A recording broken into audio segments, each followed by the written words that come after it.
நீதிபதி ஜி.ஆர். சுவாமிநாதன் வழங்கிய உத்தரவு தமிழ்நாட்டில் சட்டம் ஒழுங்கை சீர்குலைக்கும் வகையில் இருந்ததாக கருத்து கூறியுள்ள அரசியல் தலைவர்கள் அதற்கு எதிர்ப்பு தெரிவித்துள்ளார்கள். தமிழ்நாட்டில் சட்டம் ஒழுங்கை சீர்குலைக்கும் வகையில் ஒரு கேடான சூழலை உருவாக்கி வருவது கவலை அளிக்கிறது. தமிழ்நாடு காவல்துறைக்கும் மத்திய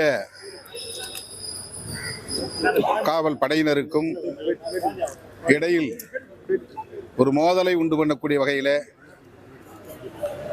மதுரை உயர்நீதிமன்ற கிளை நீதிபதியின் தீர்ப்பு அமைந்திருக்கிறது. இது மிகவும் வேதனைக்குரியது.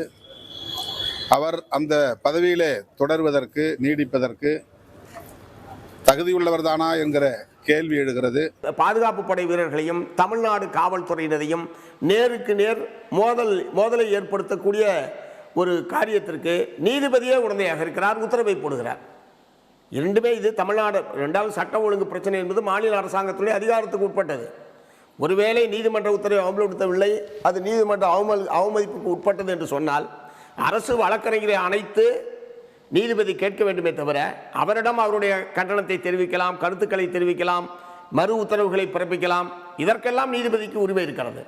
ஆனால் நானே அதை அமல்படுத்துவேன், நானே என்னுடைய பாதுகாப்பில் உள்ள என்னுடைய நீதிமன்றத்துக்கு பாதுகாப்புக்காக இருக்கக்கூடிய வீரர்களை பயன்படுத்தி நானே அதை அமல்படுத்துவேன் என்று இதுவரைக்கும் எந்த தீர்ப்பிலையாவது எந்த உத்தரவிலையாவது நீதிபதிகள் இப்படி நடந்து கொண்டிருக்கிறார்களா?